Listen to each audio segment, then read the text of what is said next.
sugesti itu suatu keyakinan yang belum tentu benar. Karena dianggap sebagai penghormatan, gitu aja. Sebenarnya doa itu ya, menurut saya, di mobil, di jalan, dimanapun kita bisa berdoa. Saya kemanapun pergi itu berdoa dalam hati. Dan menyebut nama Yesus dan berseru. Hiduplah dalam doa. Oke? Pak, menyambung khotbah yang tadi pagi. Bagaimana lepas dari dosa yang mengikat? Pertama harus niat dulu. Kalau enggak ada niat, walaupun didoakan Pak Irman sampai pendetanya rontok semua rambutnya, ya enggak bisa. Harus niat dulu untuk melepas. Betul Pak Irman? Kasihan Pak Irman itu karena berdoa sungguh-sungguh, setiap doa rambutnya rontok satu-satu. Ini ketawanya kenceng sekali yang ini.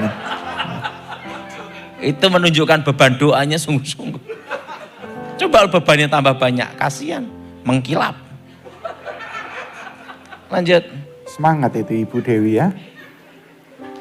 Pak, bagaimana kalau itu sebuah ikatan, misalnya orang inginnya berzinah terus, itu apakah harus ada doa pemutusan?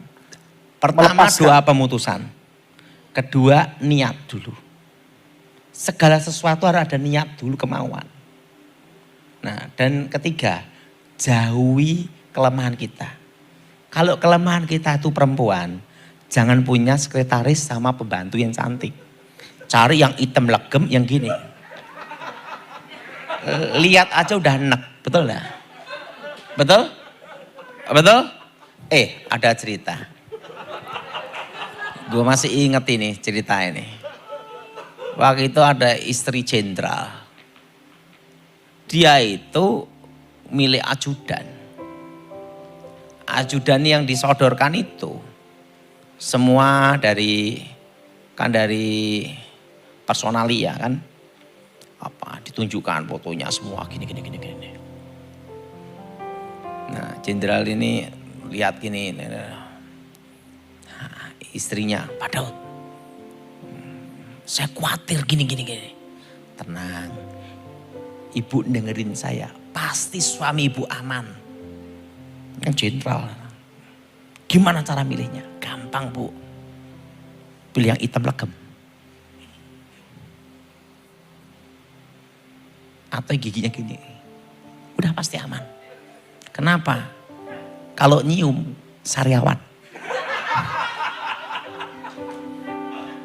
Kedua, lihat orangnya aja, udah gini, udah. Jadi pertama harus ada niat, dua doa pemutusan, ketiga jauhi kelemahan kita. Kalau kita ini pernah jatuh dengan narkoba, jangan deket kumpul orang narkoba. Pasti kebawa keseret itu. Setuju? Ya itu. Oke?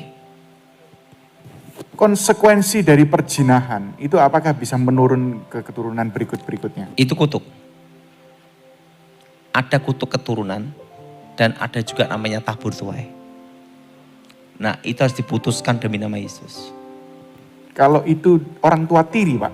Hah? Kalau orang tua tiri. Tiri. Ya, jadi ibaratnya ini kalau dari pertanyaannya orang tua tirinya juga berzina, apakah bisa nyambung ke dia? Kalau kutuk keturunan itu berhubungan langsung dari anak ke orang tua.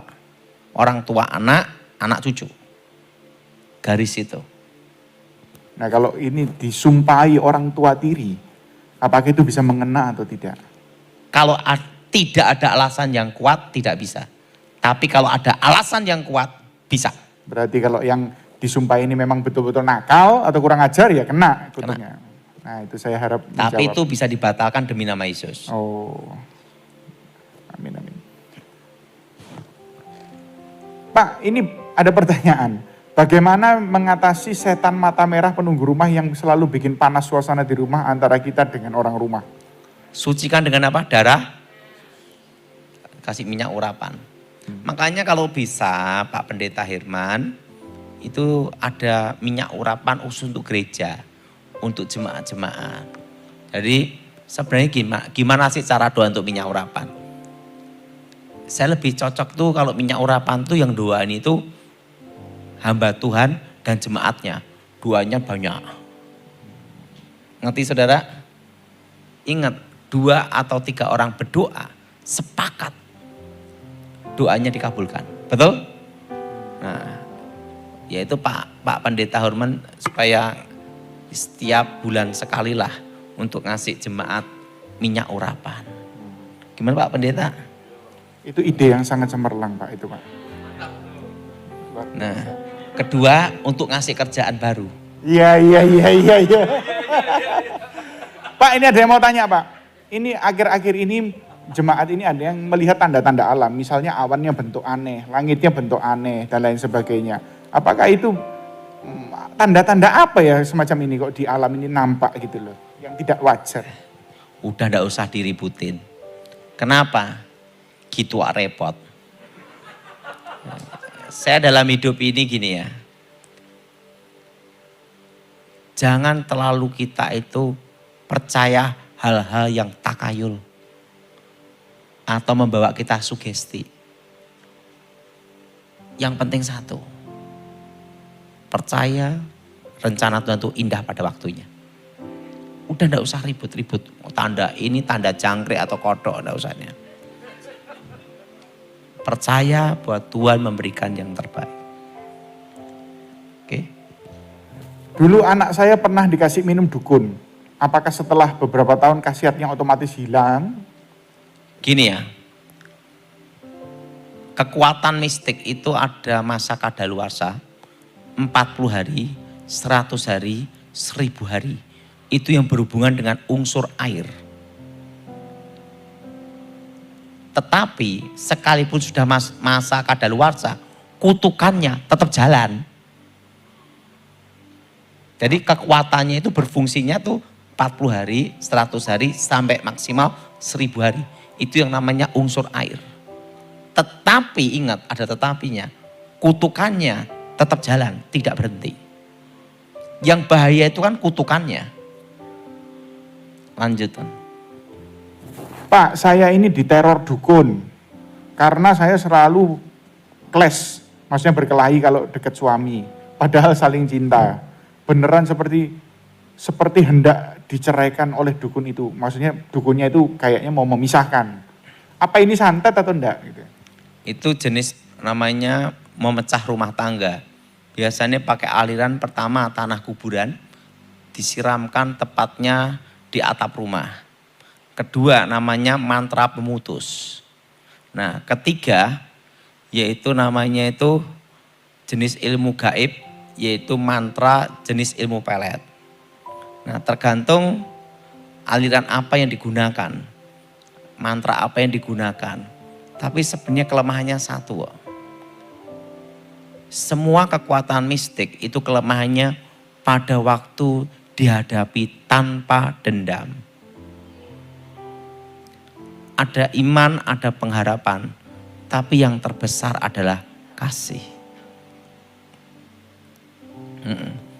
Jadi tidak usah terlalu paranoid.